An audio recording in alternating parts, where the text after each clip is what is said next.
Screen കാണാലോ അല്ലേ? Yes, sir.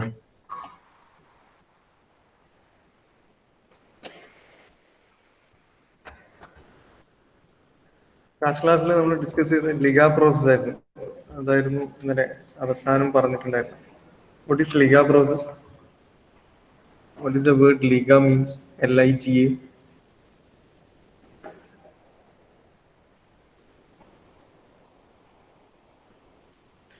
Lithography and lithography.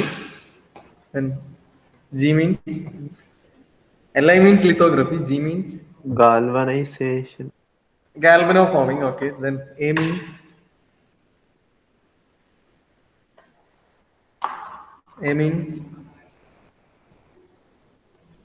abforming. Abforming. Abforming എന്ന് വെച്ചാൽ ആക്ച്വലി പ്ലാസ്റ്റിക് മോൾഡിംഗ് ആണ് കേട്ടോ. നമ്മൾ ഇന്നലെ ആക്ച്വലി ഒരു വീഡിയോ ആണ് ലിഗ പ്രോസസ് എക്സ്പ്ലെയിൻ ചെയ്യാൻ വേണ്ടിയിട്ട് പറഞ്ഞിട്ടുള്ളത്. ഒരു സെപ്പറേറ്റ് വീഡിയോ ഒന്നുകൂടി കാണാം. Step by step procedure. So, first of all, we take a silicon wafer for the production of micro gears using Liga technology. So here we can see a wafer, silicon wafer. Screen കാണാലോ അല്ലേ? Video screen കാണാലോ?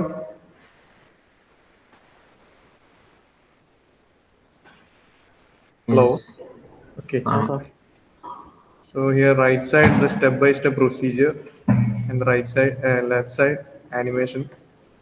So first of all we take a silicon wafer, then starting with photolithography. So we have to apply PMMA. PMMA means polymethyl methacrylate layer. Actually it is a photoresist layer for lithography process. So applying a PMMA layer on silicon wafer. Then we have to expose X-ray or UV light. Because of this process with lithography is an actually photolithography, photosensitive lithography. So we have to expose UV or X-ray, the third step. Before applying UV light, we have to cover using a mask having our desired pattern. So here we have to produce a micro gear, 3 micro gears. So the mask should contain the template of our gear structure. So third step, exposing X-ray.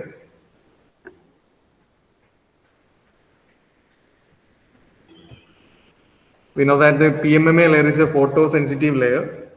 That means if we apply a photo light, that is UV light or X-ray light, the PMMA get lift off this material and creating a pattern. So first 4 step, that is lithographic step, silicon wafer, PMMA application, then mask application, then exposure of light, template development. First 4 step comprise of Liga process. Then next one, LIG. G means galvanoforming or electroplating. So 5th step is G, that is galvanoforming.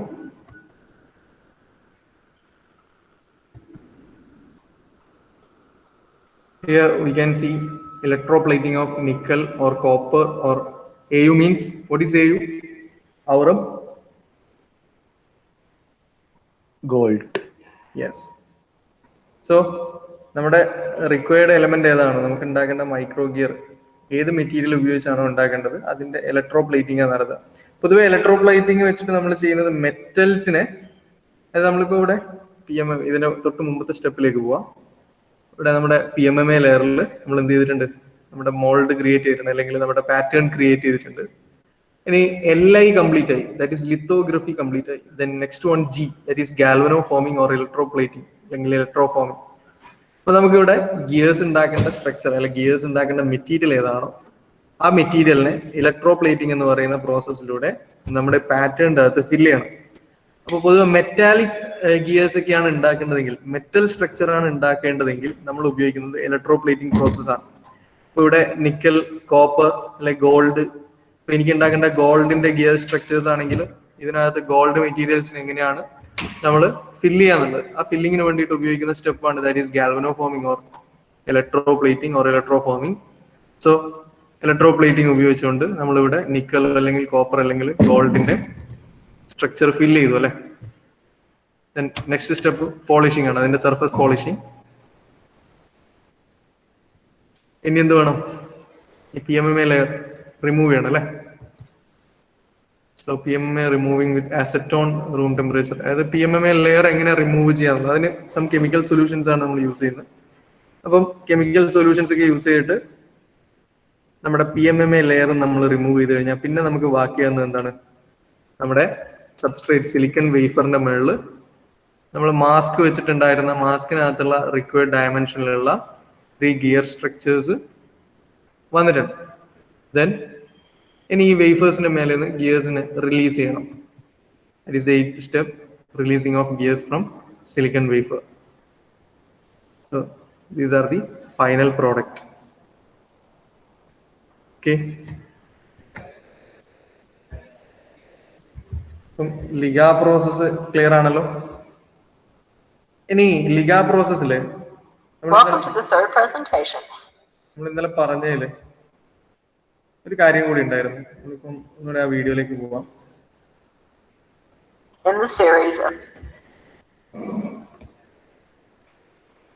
ഇതിനകത്ത് LI means lithography, G means galvanoforming, A means ab forming. What is ab forming? ഇതിനെപ്പറ്റി നമ്മൾ ഇന്നലെ അധികം discuss ചെയ്തിട്ടുണ്ടായിരുന്നില്ല. Ab forming means plastic injection moulding എന്നൊക്കെ പറയുന്ന പ്രോസസ്സാണ് എപ് ഫോമിംഗ് എന്ന് പറയുന്നത്. ഇഞ്ചക്ഷൻ മോൾഡിങ്ങിനെയാണ് നമ്മൾ എപ് ഫോമിംഗ് എന്ന് പറയുന്നത്.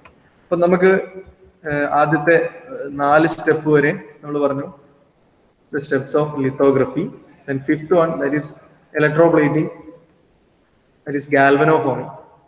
ദെൻ നമുക്കിപ്പോൾ ഇവിടെ റിക്വയർഡ് എലമെന്റ് എന്ന് പറയുന്നത് ഗിയേഴ്സ്, മെറ്റാലിക് ഗിയേഴ്സ് ആകുമ്പോഴാണ് നമ്മൾ ഇലക്ട്രോപ്ലേറ്റിംഗ് ചെയ്യാന്ന് പറഞ്ഞു. നേരെ മറിച്ച് ഇതിന്റെ റിക്വയർമെന്റ് പ്ലാസ്റ്റിക് മെറ്റീരിയൽ കൊണ്ടുള്ള ഗിയേഴ്സ് ആണെന്ന് വെച്ചോ. അത് എനിക്കിവിടെ നമ്മുടെ പാറ്റേണിന്റെ അകത്ത് ഫില്ല് ചെയ്യേണ്ടത് പ്ലാസ്റ്റിക് മെറ്റീരിയൽസ് അല്ലെങ്കിൽ സെറാമിക് മെറ്റീരിയൽസ് ഒക്കെ ആണെങ്കിൽ അതൊക്കെ നമ്മൾ ഇതിനകത്ത് ഫില്ല് ചെയ്യുന്നതിന് ഉപയോഗിക്കുന്നത് ഇലക്ട്രോപ്ലേറ്റിംഗ് അല്ല, അതിനുവേണ്ടി ഉപയോഗിക്കുന്നതാണ് ഇഞ്ചക്ഷൻ മോൾഡിംഗ്. ഇഞ്ചക്ഷൻ മോൾഡിംഗ് എന്താ അറിയാലോ? മോൾഡിൻ സ്റ്റൈൽ മെറ്റീരിയൽ എടുത്തിട്ട് നമ്മളിവിടെ നമ്മുടെ പാറ്റേൺ മോൾഡിന്റെ അകത്ത് എന്ത് ചെയ്യാണ്? ഫില്ല് ചെയ്യാണ്. അപ്പോൾ അങ്ങനെയുള്ള നമ്മുടെ required condition material plastics or ceramics അങ്ങനെയുള്ള എലമെന്റ്സ് ആണെങ്കിൽ അതിന് വേണ്ടിയിട്ട് നമ്മൾ യൂസ് ചെയ്യുന്നതാണ് എപ് ഫോമിംഗ്. അപ്പോൾ LI ഇത് കമ്പൽസറി ആണ്, മാൻഡേറ്ററി പ്രോസസ് ആണ് lithography. Then galvanoforming or ab forming. Galvanoforming എപ്പോഴാണ് യൂസ് ചെയ്യുക? മെറ്റാലിക് സ്ട്രക്ചേഴ്സ് നമുക്ക് പ്രൊഡ്യൂസ് ചെയ്യേണ്ട അവസരങ്ങളിലാണ് ഗാൽവനോ ഫോമിംഗ് നമ്മൾ ഉപയോഗിക്കുന്നത്. നോൺ മെറ്റാലിക് പ്ലാസ്റ്റിക്സ് അല്ലെങ്കിൽ സെറാമിക്സ് പോലുള്ള മെറ്റീരിയൽസിന്റെ പ്രോഡക്ട്സ് ആണ് നമുക്ക് ഉണ്ടാക്കേണ്ടെങ്കിൽ നമ്മൾ ഉപയോഗിക്കുന്നതാണ് ab forming or injection moulding. Okay, so LI എന്ന് പറയുന്നത് കമ്പൽസറി മാൻഡേറ്ററി ആണ്. G or A that is galvano forming or ep forming. So നമുക്ക് മെറ്റാലിക് പാർട്സ് ആണ് ക്രിയേറ്റ് ചെയ്യാൻ പറ്റുള്ളെങ്കിൽ ഗാൽവനോ ഫോമിംഗ്. ഇനി അല്ല പ്ലാസ്റ്റിക് മെറ്റീരിയൽസ് കൊണ്ടുള്ള ഗിയേഴ്സ് ആണ് നമുക്ക് യൂസ് ചെയ്യേണ്ടതെങ്കിൽ നമ്മൾ അവിടെ ഉപയോഗിക്കുന്നത് ab forming or injection moulding. Then ഇതൊക്കെ എപ്പോഴാണ് യൂസ് ചെയ്യുന്നത് വെച്ചാൽ മെംസിൽ മാത്രമാണ്. അല്ലാത്ത കണ്ടീഷനിൽ ഗിയേഴ്സ് ഉണ്ടാക്കുന്നത് നമുക്കറിയാം, നമ്മളൊക്കെ വർക്ക്ഷോപ്പിൽ അതിന്റെ വർക്ക് ഒക്കെ ചെയ്തിട്ടുണ്ട്. നിങ്ങളുടെ ലാബിനകത്ത് നിങ്ങൾ ഗിയർ ഉണ്ടാക്കിയിട്ടുണ്ടോ? പ്രൊഡക്ഷൻ ലാബില് അത് നമ്മുടെ മാക്രോ സ്ട്രക്ചർ അല്ലെങ്കിൽ മാക്രോ സൈസിലുള്ള എലമെന്റ് ആണത്. നമ്മൾ മെംസിനകത്ത് അത്രയും ചെറിയ ഗിയേഴ്സ് ഉണ്ടാക്കുന്നത് നമ്മൾ ലാബിൽ ചെയ്യുന്ന പോലെയുള്ള മെഷീനിങ് ഓപ്പറേഷൻസ് വെച്ചിട്ടൊന്നുമല്ല, ഇതേപോലുള്ള ലിത്തോഗ്രഫിക് മെത്തേഡ്സ് ഉപയോഗിച്ചിട്ടാണ് നമ്മൾ ടെസ്റ്റ് ഗിയേഴ്സ് ഒക്കെ ചെയ്യുന്നത്. ഗിയേഴ്സ് മാത്രമാണോ ചെയ്യാന്ന് വെച്ചാൽ അല്ലേ, ഞാനൊരു എക്സാമ്പിൾ മാത്രം പറഞ്ഞു എന്നേ ഉള്ളൂ. ഗിയേഴ്സ് വെച്ചിട്ട് ഗിയേഴ്സിന്റെ മാനുഫാക്ചറിങ് നമ്മുടെ മൈക്രോ സ്ട്രക്ചറിലുള്ള ട്യൂബ്സ് ഉണ്ടാവും, ട്യൂബ്, അതേപോലെ സിലിണ്ടർ സ്ട്രക്ചേഴ്സ്, അതേപോലെ പിന്നെ എന്താ പറയാ കുറച്ചുകൂടി cubic structures, micro cubic structures, ഇതൊക്കെ ഉണ്ടാക്കുന്നതും ഇതേ മെംസിലെ ലിഗ ടെക്നോളജി വെച്ചിട്ടാണ്. സോ ലിഗ ടെക്നോളജി എന്ന് പറയുന്നത് ഒന്നിലധികം മെത്തേഡുകളുടെ ഒരു കോമ്പിനേഷൻ ആണ്. ഏതൊക്കെയാണ് മെത്തേഡ്സ്? ലിത്തോഗ്രഫി എന്ന് പറഞ്ഞാൽ പാറ്റേൺസ് ക്രിയേറ്റ് ചെയ്യുന്നതിനാണ് ലിത്തോഗ്രഫി എന്ന് പറയുന്നത്. Then galvanoforming or ab foaming എന്ന് പറയുന്നത് മെറ്റീരിയലിനെ ഇൻസേർട്ട് ചെയ്യുന്നതാണ്. നമ്മുടെ മോൾഡിനകത്ത് അല്ലെങ്കിൽ നമ്മുടെ പാറ്റേണിനകത്ത് മെറ്റീരിയൽസിനെ ഇൻസേർട്ട് ചെയ്യുന്ന പ്രോസസ് ആണ് galvanoforming or F forming. Metals ആണ് നമുക്ക് ഇതിനകത്ത് ഫില്ല് ചെയ്യേണ്ടതെങ്കിൽ, അല്ലെങ്കിൽ മെറ്റാലിക് പ്രൊഡക്റ്റ് ആണ് ഉണ്ടാക്കുന്നതെങ്കിൽ that is galvanoforming. Electroplating ആണ് നിങ്ങൾ യൂസ് ചെയ്യുക. ഇനി അല്ല നോൺ മെറ്റാലിക്സ് ആണ്, സെറാമിക്സ് ഓർ പ്ലാസ്റ്റിക്സ് ഒക്കെയാണ് നമ്മുടെ റിക്വയർഡ് എലമെന്റ് എങ്കിൽ അവിടെ നമ്മൾ യൂസ് ചെയ്യുന്നത് അപ്പ് ഫോമിംഗ് അല്ലെങ്കിൽ ഇഞ്ചക്ഷൻ മോൾഡിംഗ് മെത്തേഡ് ആണ്.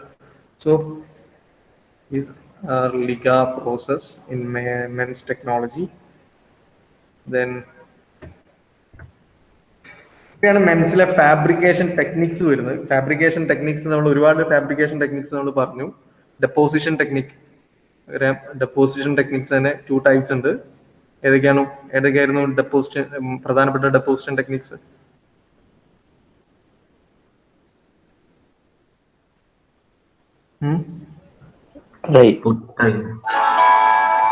ഹലോ,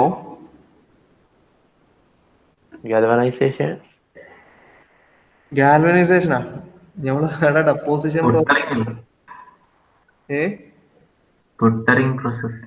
അതെ, അത് സ്കുട്ടറിംഗ് പ്രോസസ് എന്ന് പറയുന്നത് വേറൊരു പ്രോസസ്സിന്റെ പേരാണ്, ഒരു സെക്കൻഡ് നെയിം ആണ്. പ്രധാനപ്പെട്ട ഡെപ്പോസിഷൻ പ്രോസസ്സിനെ how you can classify? Physical,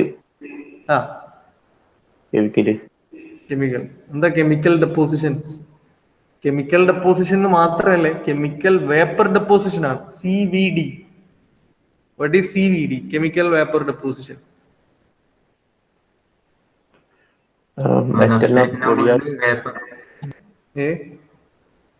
മെറ്റലിനെ പൊടിയാക്കിയ വേപ്പറായിട്ട് ഡെപ്പോസിറ്റ് ചെയ്യും. അപ്പൊ PVD യോ?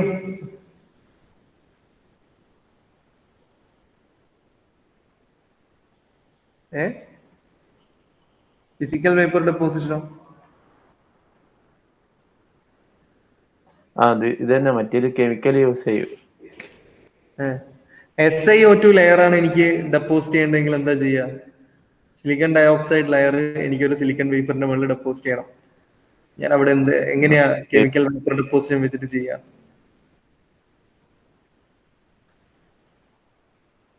ഇലക്ട്രോഡ് വെച്ചിട്ട്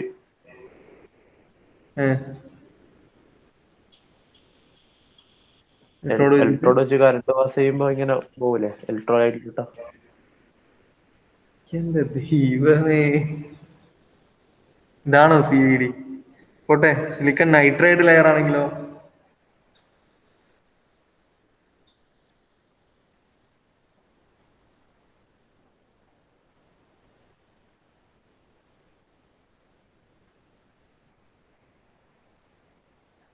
അല്ലെ പോളിക്രിസ്റ്റലൈൻ മെറ്റീരിയൽസ്, സിലിക്കൺ പോളിക്രിസ്റ്റലൈൻ സിലിക്കൺ മെറ്റീരിയൽസ് ആണ് ഡെപ്പോസിറ്റ് ചെയ്യേണ്ടത്.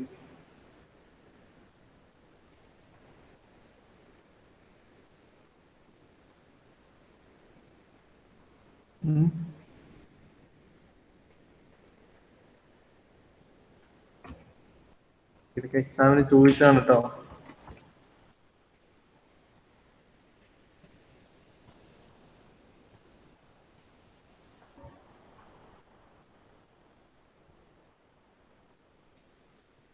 ഇങ്ങനെ ഒരു സാധനമൊക്കെ ഓർമ്മ ഉണ്ടോ അതെന്താന്നുള്ളത്?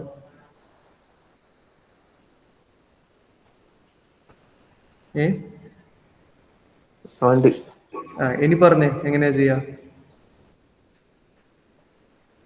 റിയാക്ടന്റ് ഗ്യാസ് വന്നിട്ട് ഒരു ടെമ്പറേച്ചറിൽ റിയാക്ട് ചെയ്യും സബ്സ്ട്രേറ്റ് ആയിട്ട്. എന്താ ഈ റിയാക്ടന്റ് ആൻഡ് ഗ്യാസ് എന്നാണല്ലോ, അല്ല റിയാക്ടന്റ് ഗ്യാസ് എന്നല്ല, റിയാക്ടന്റും ഗ്യാസും കൂടി. എന്താ റിയാക്ടന്റ്? ഏതൊക്കെയാ പ്രധാനപ്പെട്ട റിയാക്ടൻസ് ആയിട്ട് നമ്മൾ യൂസ് ചെയ്യുന്നത്?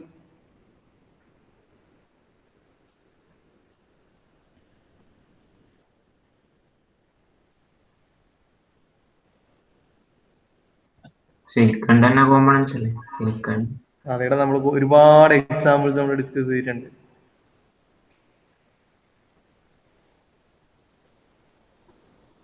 സിലൈൻ എന്നൊക്കെ പറഞ്ഞിട്ട് ഒരു എലിമെന്റ് പറഞ്ഞ ഓർമ്മയുണ്ടോ?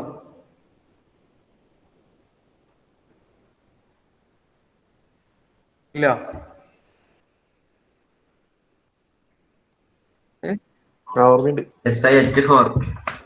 സിലിക്കൺ ഡയോക്സൈഡ് ആണ് എനിക്ക് ഡെപ്പോസിറ്റ് ചെയ്യണമെങ്കിൽ അവിടെ ഞാൻ യൂസ് ചെയ്യുന്ന റിയാക്ടന്റും അവിടെ യൂസ് ചെയ്യുന്ന ഗ്യാസ്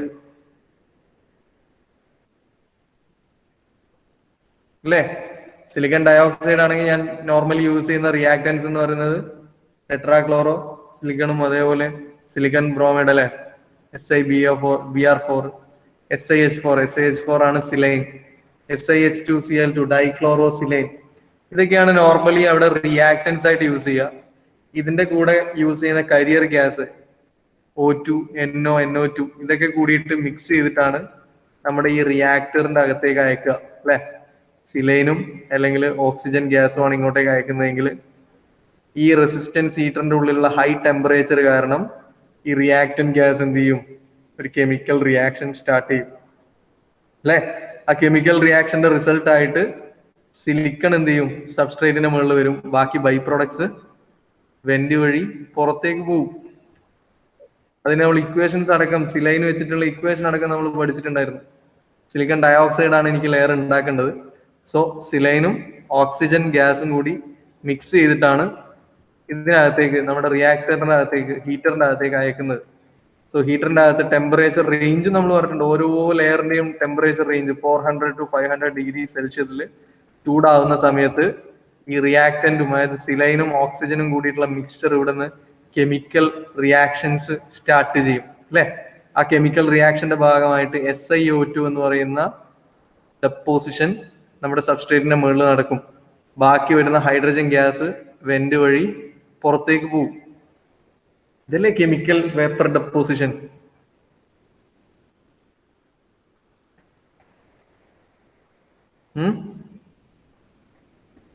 ഇനി സിലിക്കൺ നൈട്രൈഡ് ആണ് എനിക്ക് ഡെപ്പോസിറ്റ് ചെയ്യേണ്ടെങ്കിൽ അവിടെ പൊതുവെ ഉപയോഗിക്കുന്ന റിയാക്ടൻസ് എന്ന് പറയുന്നത് നേരത്തെ പറഞ്ഞ പോലെ തന്നെ സിലൈൻ ഉപയോഗിക്കും, അതേപോലെ SiCl4, SiH2Cl2 ഡൈക്ലോറോ സിലൈൻ ഇതൊക്കെ ഉപയോഗിക്കും. പക്ഷെ അവിടെ ഒറ്റ ഒരു കരിയർ ഗ്യാസ് മാത്രമേ നമ്മൾ ചൂസ് ചെയ്യുള്ളൂ. ദാറ്റ് ഈസ് ഏതാ, NH3 എന്താ, അമോണിയ ഗ്യാസ് അല്ലെ. സോ ഇത് രണ്ടും കൂടി മിക്സ് ചെയ്തിട്ട് നമ്മുടെ ഹീറ്ററിന്റെ അകത്തേക്ക് അയക്കുമ്പോൾ ഹൈ ടെമ്പറേച്ചർ കാരണം അവിടെ ഒരു കെമിക്കൽ റിയാക്ഷൻ സ്റ്റാർട്ട് ചെയ്യും. ആ റിയാക്ഷന്റെ ഭാഗമായിട്ട് അല്ലെ കെമിക്കൽ റിയാക്ഷന്റെ ഭാഗമായിട്ട് Si3N4 സിലിക്കൺ നൈട്രൈഡ് വേപ്പേഴ്സ് നമ്മുടെ സബ്സ്ട്രേറ്റിൽ ബാക്കിയാവുകയും ഇതേപോലുള്ള by product gas hydrogen gas HCl ഇങ്ങനെയുള്ളതൊക്കെ വെന്റ് വഴി പുറത്തേക്ക് പോകും. അപ്പോൾ ആ ഹീറ്ററിനകത്ത് നമ്മൾ കീപ്പ് ചെയ്യുന്ന ടെമ്പറേച്ചർ റേഞ്ച് എന്ന് പറയുന്നത് 700 to 900 ഡിഗ്രി സെൽഷ്യസ് ആണെന്ന് പറഞ്ഞിട്ടുണ്ട്. ദെൻ നമുക്ക് സിലിക്കൺ വേഫറിന്റെ മുകളിൽ പോളി ക്രിസ്റ്റലൈൻ സിലിക്കൺ മെറ്റീരിയൽസ് ആണ് അപ്ലൈ ചെയ്യേണ്ടെങ്കിൽ അവിടെ നമ്മൾ യൂസ് ചെയ്യുന്ന പ്രോസസ്സ് എന്ന് പറയുന്നത് പൈറോളിസിസ് പ്രോസസ് ആണ്. സിലൈനെ മാത്രം നമ്മുടെ ഹീറ്ററിന്റെ അകത്തേക്ക് അയക്കും. അതിന്റെ ഹൈ ടെമ്പറേച്ചർ കാരണം സിലൈൻ എന്തുണ്ടാവും, ഒരു ഡീകമ്പോസിഷൻ നടക്കും. ആ ഡീകമ്പോസിഷൻ കാരണം സിലിക്കണും ഹൈഡ്രജൻ ഗ്യാസുമായിട്ട് അത് ഡീകമ്പോസ് ചെയ്യും. സിലിക്കൺ മെറ്റീരിയലിന് മുകളിലും അതേപോലെ ഹൈഡ്രജൻ ഗ്യാസ് മെറ്റീരിയലിൽ നിന്ന് നമ്മുടെ റിയാക്ടറിൽ നിന്ന് പുറത്തേക്കും പോകും. ദെൻ എൻഹാൻസ്ഡ് CVD ഒക്കെ പറഞ്ഞിട്ടുണ്ട് എങ്ങനെയൊക്കെയാണ് നമ്മുടെ CVD പ്രോസസ്സിന്റെ റേറ്റ്, ഡെപ്പോസിഷൻ റേറ്റ് ഒക്കെ ഇൻക്രീസ് ചെയ്യാന്നുള്ളത്. അതിൻ്റെ അകത്ത് വാക്വം ക്രിയേറ്റ് ചെയ്താൽ മതി എന്നൊക്കെ പറഞ്ഞിട്ടുണ്ട്. പിന്നെയാണ് ഫിസിക്കൽ വേപ്പർ ഡെപ്പോസിഷൻ അല്ലെങ്കിൽ സ്പുട്ടറിംഗ് പ്രോസസ്സ് പറഞ്ഞിട്ടുള്ളത്. അപ്പം അവിടെയാണ് നമ്മുടെ മെറ്റീരിയലിന് മുകളിൽ ഫിസിക്കൽ വേപ്പർ ഡെപ്പോസിഷൻ നടത്താൻ വേണ്ടി ഗ്യാസ് നമ്മൾ ഉപയോഗിക്കുന്നത്. അപ്പൊ അവിടെ ആർഗൺ ഗ്യാസും അതുപോലെ നമ്മുടെ മെറ്റാലിക് എന്തിന്റെ ഡെപ്പോസിഷൻ ആണോ നടക്കേണ്ടത് അതിന്റെ ഒരു മെറ്റൽ വേപ്പേഴ്സും നമ്മൾ സപ്ലൈ ചെയ്തിട്ട് ഇതൊരു പ്ലാസ്മ സ്റ്റേജിലേക്ക്, അതായത് രണ്ട് സൈഡിലും ഇലക്ട്രോഡ്സ് വെച്ച് നല്ല പൊട്ടൻഷ്യൽ കൊടുക്കുമ്പോൾ എന്ത് സംഭവിക്കും, ഇവിടെ മെറ്റൽ വേപ്പേഴ്സ് ഡെപ്പോസിഷൻ നടക്കും. ഇതിനെ സ്പുട്ടറിംഗ് പ്രോസസ് എന്ന് പറഞ്ഞിട്ടുണ്ട്. ദെൻ ഡെപ്പോസിഷൻ ബൈ എപ്പിടാക്ഷ്യൽ ലെയർ എന്ന് പറഞ്ഞാൽ ഒരു മെറ്റീരിയലിന്റെ മുകളിൽ അതേ മെറ്റീരിയലിന്റെ തന്നെ അല്ലെ, അതേ മെറ്റീരിയലിനെ തന്നെ ആഡ് ചെയ്ത് പോവാ, തിക്നെസ് കൂട്ടി വരിക. That is epitaxial deposition. ഇതാണ് എപ്പിടാക്ഷ്യൽ ഡെപ്പോസിഷൻ റിയാക്ടർ. ഹലോ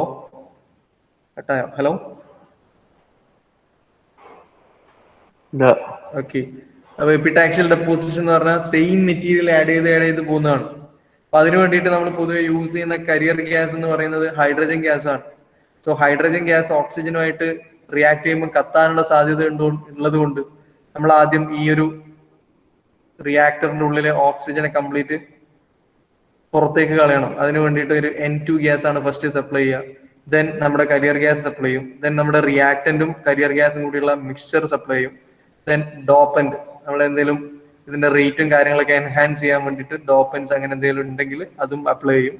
എന്നിട്ട് നേരത്തെ പോലെ തന്നെ ഇവിടെ ഹൈ ടെമ്പറേച്ചറിൽ കെമിക്കൽ റിയാക്ഷൻ നടക്കും. ആക്ച്വലി ഇതൊരു CVD പ്രോസസ്സ് തന്നെയാണ്, കെമിക്കൽ വേപ്പർ ഡെപ്പോസിഷൻ പ്രോസസ്സ് തന്നെയാണ്.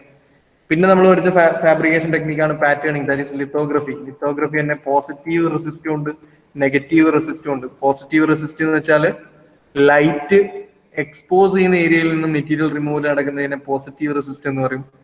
ദെൻ നെഗറ്റീവ് റെസിസ്റ്റ് പറഞ്ഞാൽ ഷാഡോ ഉള്ള സ്ഥലങ്ങളിൽ നിന്ന് മെറ്റീരിയൽ റിമൂവൽ നടക്കുന്നതിനെ നെഗറ്റീവ് റെസിസ്റ്റ് എന്ന് പറയും. ദെൻ അടുത്ത ഫാബ്രിക്കേഷൻ ടെക്നിക് ആയിരുന്നു എച്ചിങ് ടെക്നിക്. അതിൽ 2 തരം എച്ചിങ് ആണുള്ളത്, കെമിക്കലും ഫിസിക്കലും. കെമിക്കൽ എച്ചിങ് എന്താ നമ്മൾ പറഞ്ഞിട്ടുണ്ട്, ഐസോട്രോപിക് ആൻഡ് അനൈസോട്രോപിക് എച്ചിങ്. എച്ചിങ്ങിന് വേണ്ടി ഉപയോഗിക്കുന്ന ടൂളിനെ നമ്മൾ HND എന്ന് പറയും. കെമിക്കൽ എച്ചിങ്ങിനകത്ത് ലിക്വിഡ്സ് ആണ്, ലിക്വിഡ് സ്റ്റേജിലുള്ള HNs ആണ് നമ്മൾ യൂസ് ചെയ്യുന്നത്. പ്രധാനമായിട്ട് യൂസ് ചെയ്യുന്നത് HNA, hydrofluoric nitric acidic like structures ആണ്. ഐസോട്രോപിക് പ്രോസസ്സിങ്ങിന് വേണ്ടിയിട്ട് നമ്മൾ യൂസ് ചെയ്യുന്നത്. അനൈസോട്രോപിക്കിൽ KOH, potassium hydroxide, then ethylene diamine pyrocatechol എന്ന് പറയുന്ന EDP എന്ന് പറയുന്ന HNs ഒക്കെയാണ് നമ്മൾ ചൂസ് ചെയ്യാന്നൊക്കെ പറഞ്ഞിട്ടുണ്ട്. ദെൻ എങ്ങനെയാണ് എച്ചിങ് സ്റ്റോപ്പ് ചെയ്യുക? വെറ്റ് എച്ചിങ്ങിൽ, കെമിക്കൽ എച്ചിങ്ങിന്റെ മറ്റൊരു പേരാണ് വെറ്റ് എച്ചിങ്, നനച്ചുകൊണ്ട് എച്ചിങ് നടത്തുക, that is wet etching. Stop methods, dope and control മെത്തേഡും ഇലക്ട്രോ കെമിക്കൽ മെത്തേഡും ഡിസ്കസ് ചെയ്തതാണ്. പറഞ്ഞിട്ട് ഡെയിലി സമയം പോകുന്നത്.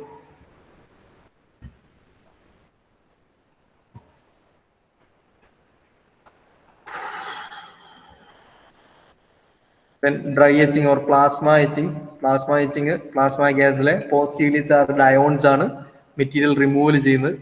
ദെൻ അതിന്റെ കൂടെ തന്നെ ഒരു റിയാക്റ്റീവ് അയോൺ എച്ചിങ് പഠിച്ചിട്ടുണ്ട്. പ്ലാസ്മ സ്റ്റേജിലുള്ള ഗ്യാസിന്റെ കൂടെ നമ്മൾ റിയാക്ടിങ് ഗ്യാസ് CCl2F2 പോലെയുള്ള ഡൈക്ലോറോ ഫ്ലൂറോ മീഥൈൻ പോലുള്ള ഗ്യാസ് കൂടി സപ്ലൈ ചെയ്യുമ്പോൾ അവിടെ ഒരു റിയാക്റ്റീവ് ന്യൂട്രൽസ്, റാഡിക്കലും കൂടി ഫോം ചെയ്യും. സോ പോസിറ്റീവ്ലി ചാർജ്ഡ് അയോണും റാഡിക്കലും ഇലക്ട്രോണും കൂടിയിട്ടുള്ള ഒരു സൂപ്പ് പോലെയായിരിക്കും ഈ കണ്ടെയ്നറിനകത്ത് ഗ്യാസ് ഉണ്ടാകുന്നത് പ്ലാസ്മ സ്റ്റേജിൽ.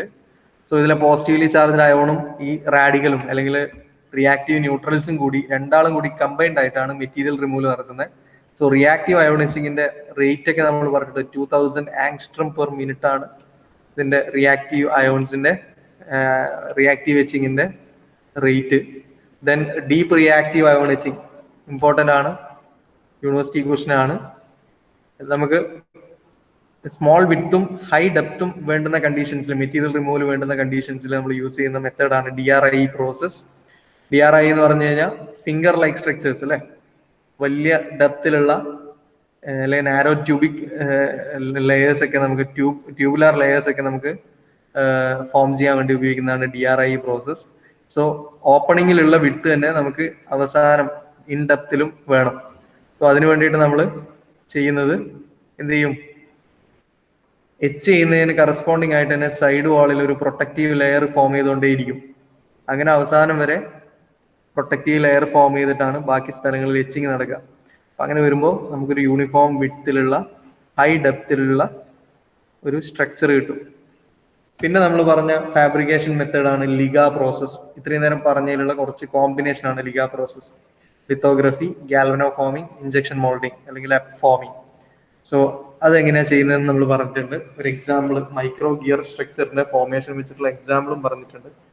ഇനി മെംസിനകത്ത് യൂസ് ചെയ്യുന്ന ചില സ്പെസിഫിക് എലമെന്റുകൾ, അതിന്റെ വർക്കിംഗ് എങ്ങനെയാണ്, അതിന്റെ ഫാബ്രിക്കേഷൻ എങ്ങനെയാണ്, ഇതൊക്കെയാണ് ഇനി ഡിസ്കസ് ചെയ്യാൻ പോകുന്നത്.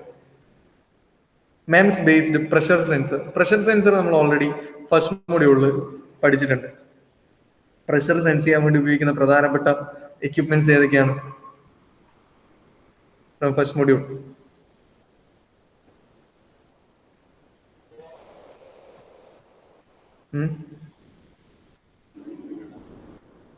pressure sensing devices,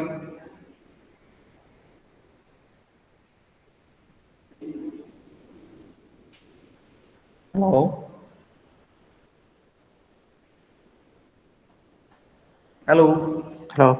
സാർ പറയടാ, എന്തിങ്ങനെ രാവിലെ തന്നെ ഇങ്ങനെ ചടച്ചിരിക്കുന്നേ? പ്രഷർ സെൻസിങ് ഒരുപാട് എലമെന്റ്സിനെ പറ്റി പഠിച്ചിട്ടുണ്ട് പ്രഷർ സെൻസിങ് ഡിവൈസ് ആയിട്ട്. ചില എലമെന്റ്സ് ഒക്കെ നമുക്ക് പല ആപ്ലിക്കേഷൻ ഉപയോഗിക്കാം, അല്ല പല സ്റ്റിമുലി മെഷർ ചെയ്യാൻ വേണ്ടി ഉപയോഗിക്കാം. പ്രഷർ സെൻസ് ചെയ്യാൻ. Pilot operated check valve. എന്റെ ദൈവമേ, എടാ അത് വാൽവടാ, സെൻസർ. ഞാൻ ചോദിച്ചു പ്രഷർ സെൻസർ. ഡയഫ്രം. ആ, ഡയഫ്രം പ്രഷർ സെൻസർ. ഓക്കെ. പിന്നെ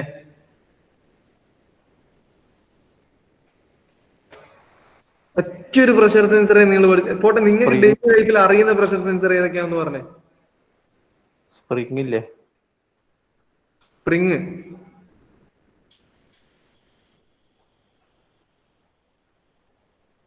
ഈ സ്ട്രെയിൻ ഗേജ് ഉപയോഗിക്കോ പ്രഷർ സെൻസ് ചെയ്യാൻ? യെസ്.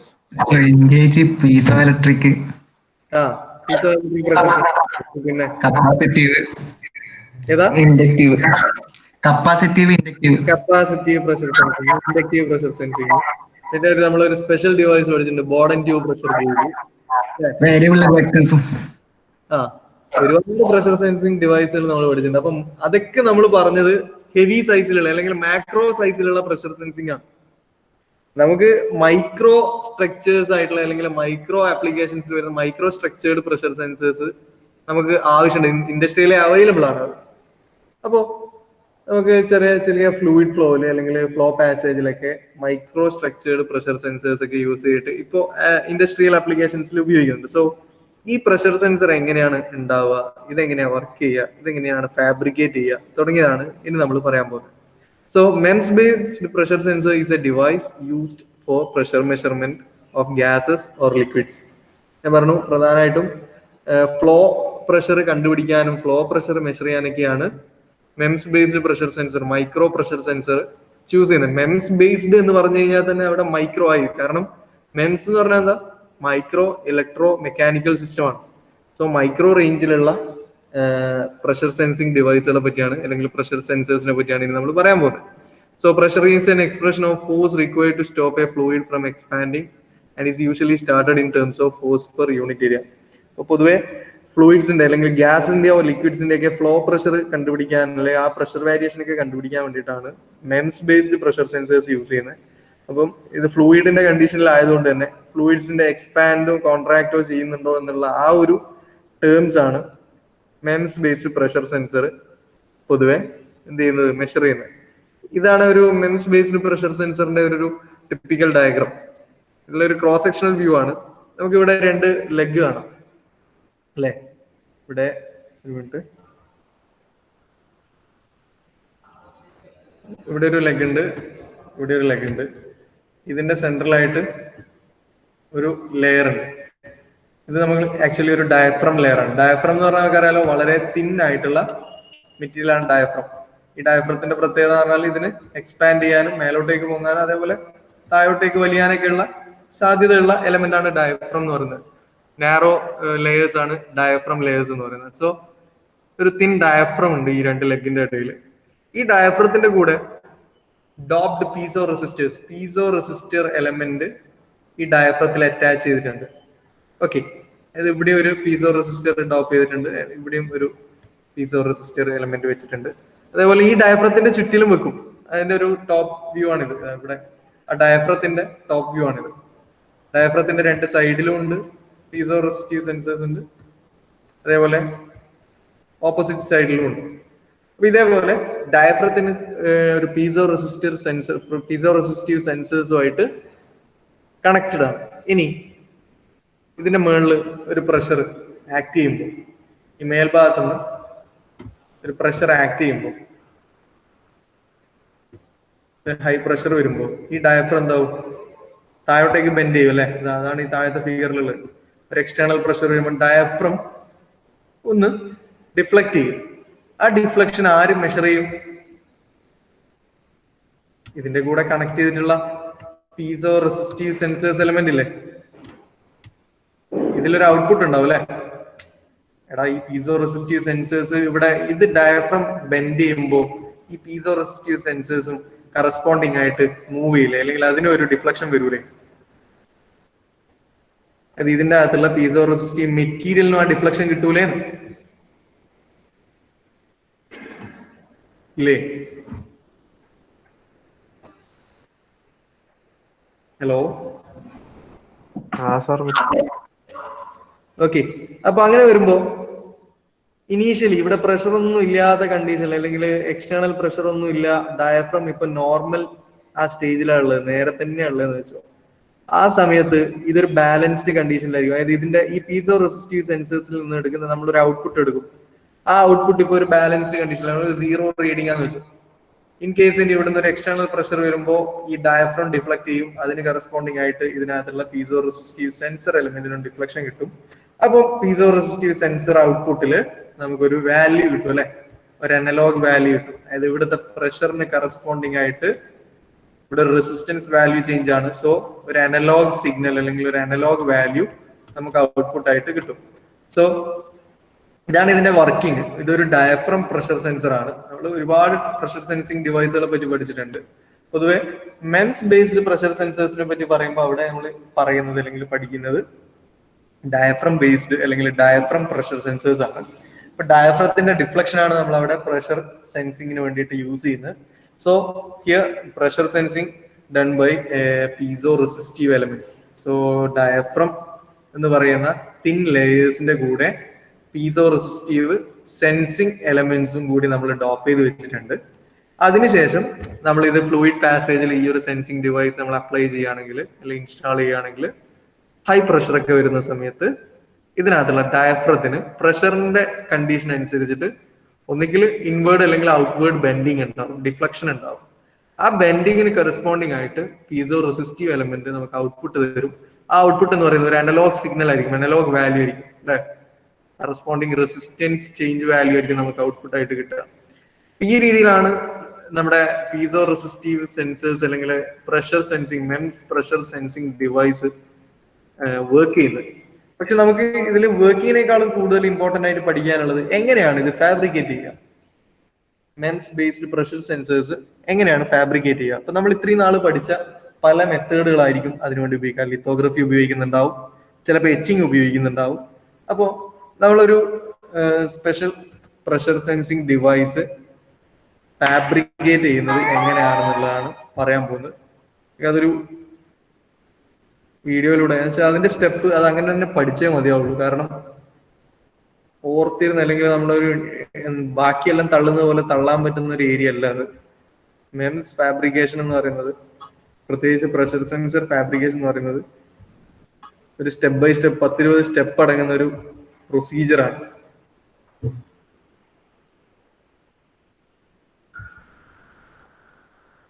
നിങ്ങൾ ചെയ്യേണ്ടത്, ഇത് നിങ്ങളുടെ ടെക്സ്റ്റിനകത്ത് കുറച്ചുകൂടി കോംപ്ലക്സ് ആയിട്ട് ഒരു കോംപ്ലിക്കേറ്റഡ് തിയറി ആയിട്ടാണ് ഉള്ളത്. നിങ്ങൾ ചെയ്യേണ്ടുന്നത് ഈ കാണുന്ന ഓരോ സ്റ്റെപ്പും എഴുതിയെടുക്കണം. ആ സ്റ്റെപ്പിന് കറസ്പോണ്ടിങ് ആയിട്ടുള്ള ഫിഗർ വരച്ചു കൊടുക്കണം. അപ്പോ ഈ അവർ എത്ര മണി വരെയാ?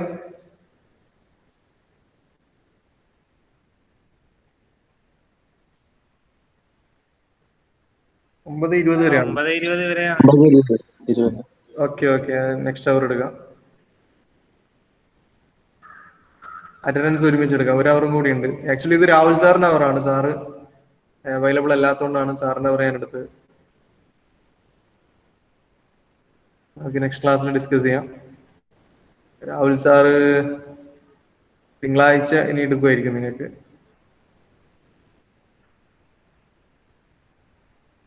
ഓക്കെ, അങ്ങനെ ബ്രേക്ക് കഴിഞ്ഞിട്ട് പെട്ടെന്ന് വരിക. ബാക്കി അന്നേരം കണ്ടിന്യൂ ചെയ്യാം.